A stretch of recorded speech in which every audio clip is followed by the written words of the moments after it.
Nice, nice. He's got his helmet on. He's fighting elites. Good, good. Oh, warthogs. MA5B assault rifles. Okay, okay. First 15 minutes. So far, so good. Wait, no. Kai, put your helmet back on.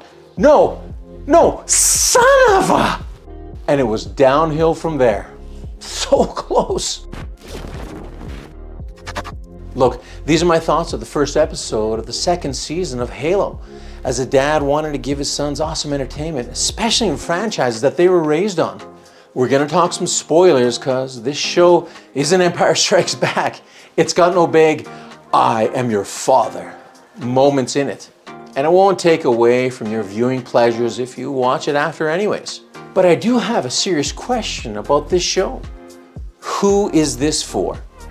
Because it's not written for those who've read and loved all the books, those who bought the comics, had kids build mega block sets, hung posters on their walls, set up action figures and built models. Oh, and all those that have played the games, but whatever. Halo is an action series, not a melodrama. The first 15 minutes is actually Halo. The rest, a weak CW show filled with feelings and deep thoughts. Quarter action, three-quarter talking. Quarter helmet, three-quarter no helmet.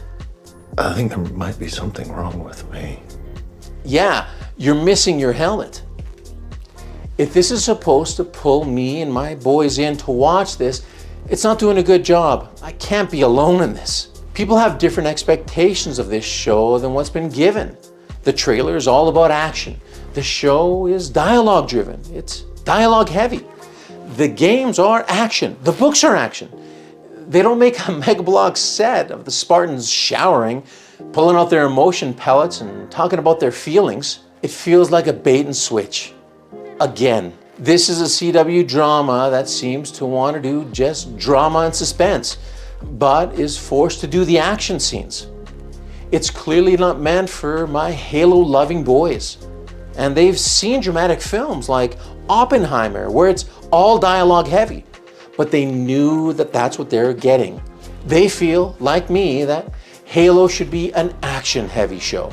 You know what we were doing over the weekend? We were doing the 4-player campaign of Halo Reach, feeding their expectations of a story filled with action and excitement. And the first 15 minutes gave us that. It was refreshing. It was everything the trailers to this show made us think would happen. But then after that, the most action-packed moment was when the Master Chief grabbed the arm of the new head of the Spartan program, Mr. Ackerson. Take your hand off me. Take your hands off me? Those are fighting words. Oh, no, it's not. It's just Master Chief being a guy without his helmet again. Look, I get it. This episode is supposed to establish the new season, 6 months after the events of the last season, which they glossed over. But I hope they give us answers soon.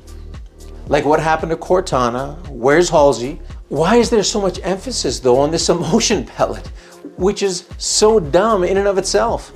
And of course, the most important question, where the heck is Sergeant Johnson? And the second most important question, have you clicked that like button yet? Hey, maybe you'd like to consider subbing. Sometimes we don't remember. Unlike me, in which I've got to remember, this is the Silver Timeline Halo universe. Not the established Halo canon. Not the universe we're used to or fell in love with. Okay, for those that don't know, don't remember, or don't care, the Halo Waypoint website defines the Silver Timeline as this. The Silver Timeline is an alternate timeline of the Halo universe that exists separately to the core canon of the franchise. Differences from the core canon include the rubble surviving, which is touched on in this episode, a greater emphasis placed on White Tower, a UNSC military facility on the inner core world of Reach, the existence of Silver Team, John, Riz, Vanek, and Kai. The planet Madrigal wasn't glassed by the Covenant in 2528, the shift in objectives of the Covenant, the existence of a human in the Covenant, and different physical appearances of many characters. The production company went into more details on the website, which I'm sure all of you have already gone through, right? This is the thing. Regular people aren't going to know this. All they know is that something isn't right. This isn't the Master Chief they know and love. This isn't the Master Chief that made the franchise billions of dollars. Like I've said before, fan service isn't necessarily giving fans what they like, but it's showing the fans that you respect what they fell in love with in the first place. It's like I'm taking crazy pills, but seeing one of my favorite franchises turn to this is frustrating. And then making me and my boys feel like we're wrong for not liking it?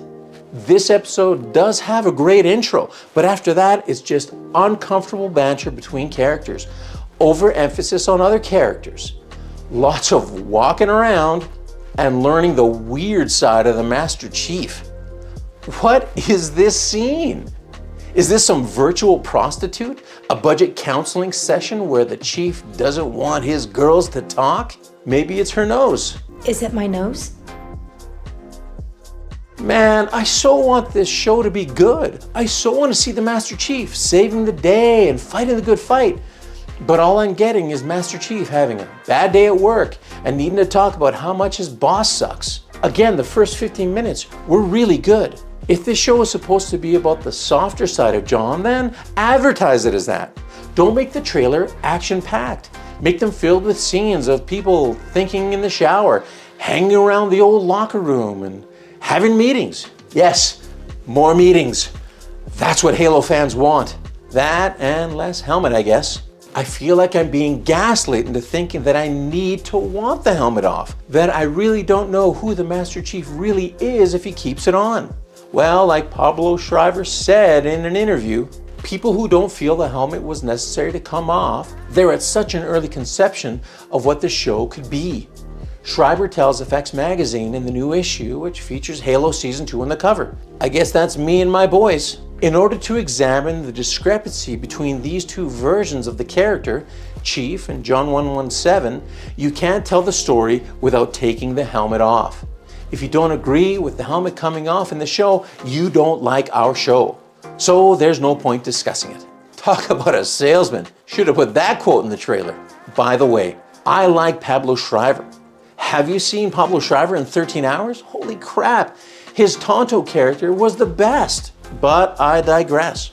If this show is going to stick to what they were promising in the trailers and in all the interviews that this season is an improvement over season 1, this isn't a good start.